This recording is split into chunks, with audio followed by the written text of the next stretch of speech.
હરે કૃષ્ણ, જય દ્વારકાધીશ. શ્લોક નંબર 9 થી 12 અધ્યયન કરીશું. પુરુષોત્તમ યોગ, શ્રીમદ ભગવદ્ ગીતા, અધ્યાય 15.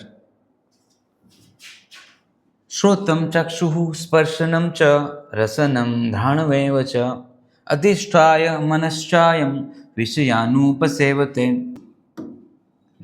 આ પ્રમાણે જીવ બીજું સ્થૂળ શરીર ધારણ કરીને અમુક પ્રકારના કાન, આંખ, નાક, જીભ અને સ્પર્શેન્દ્રિય ત્વચા પ્રાપ્ત કરે છે કે જે મનની આસપાસ હોય છે, બરોબર, જૂથમાં એકત્ર હોય છે. એ રીતે તે ઇન્દ્રિય વિષયોના એક વિશિષ્ટ સમૂહને ભોગવે છે.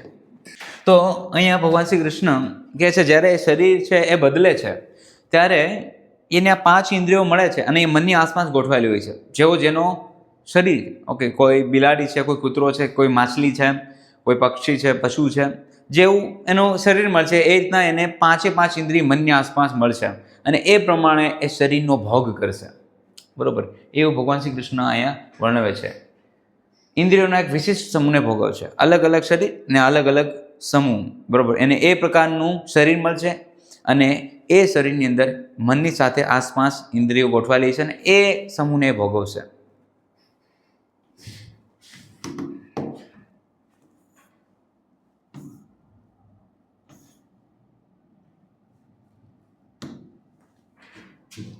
શ્લોક નંબર 10.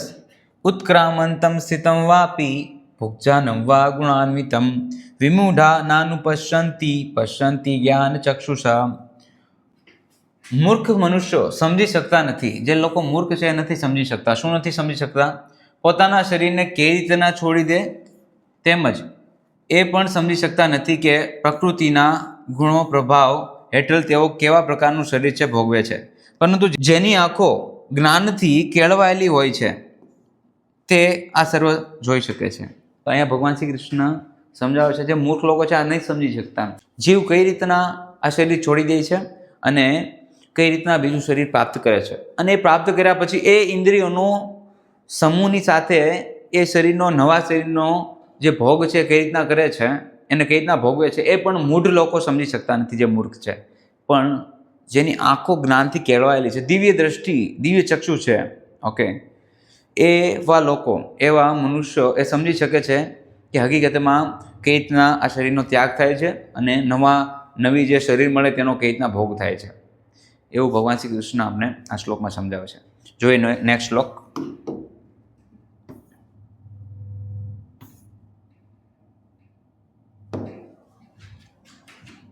યતંતો યોગિનશ્ચૈનમ પશ્યન્ત્ય આત્માન્યવસ્થિતમ યતંતોપ્યકૃત આત્માનો નૈનમ પશ્યંત ચેતસ.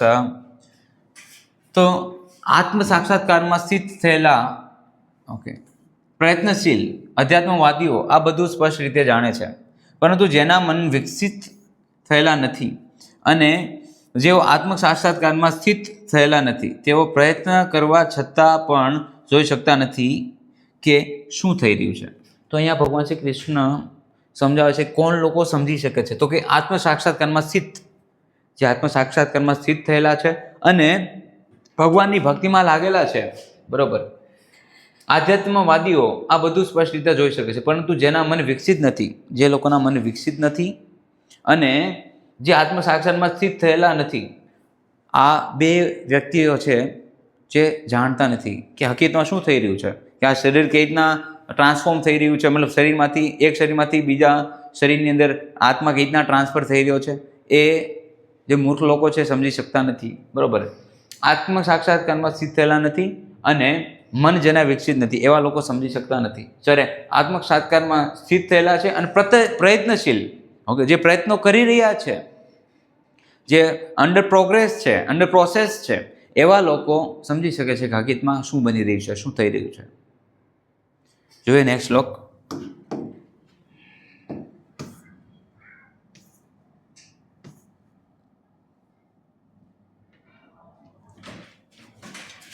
યદા આદિત્યગતમ તેજો જગત ભાસયતેખિલમ યશ્ચંદ્રમસી યચ્ચાગ્નો તત્તેજો વેદ્ધિ મામકમ.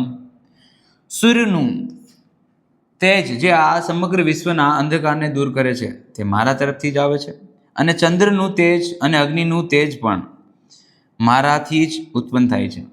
અહીંયા ભગવાન શ્રી કૃષ્ણ કહે છે સૃષ્ટિની અંદર જેટલા પણ જીવ છે એનું પાલન કરતા હું છું ઇનડાયરેક્ટલી. શા માટે? કારણ કે પૃથ્વી છે એ આખી સૂર્ય ઉપર નભેલી છે. આપણે સૂર્ય ઉપર આધારિત છીએ, કારણ કે આપણે ખાવા માટે અન્ન જોઈએ, પ્રસાદ જોઈએ, તો એના માટે વૃક્ષો જોઈએ, અને વૃક્ષોને સનલાઇટ, સૂર્યપ્રકાશ જોઈએ. અને સૂર્યપ્રકાશ છે એ ભગવાન શ્રી કૃષ્ણ કહે છે મારા દ્વારા સૂર્યપ્રકાશ છે. સૂર્યનો જે પ્રકાશ છે ભગવાન દ્વારા છે. ચંદ્ર જે પ્રકાશિત છે એ પણ ભગવાન શ્રી કૃષ્ણ દ્વારા છે. અને અગ્નિનું જે તેજ છે એ પણ ભગવાન શ્રી કૃષ્ણ કહે છે મારા દ્વારા જ ઉત્પન્ન થાય છે. તો આપણે બધા છે એ ભગવાન શ્રી કૃષ્ણ ઉપર આધારિત છે. અહીંયા એવું ભગવાન શ્રી કૃષ્ણ સમજાવવા માગે છે. હરે કૃષ્ણ. જય દ્વારકાધીશ. શ્રીમદ ભગવદ ગીતાની જય.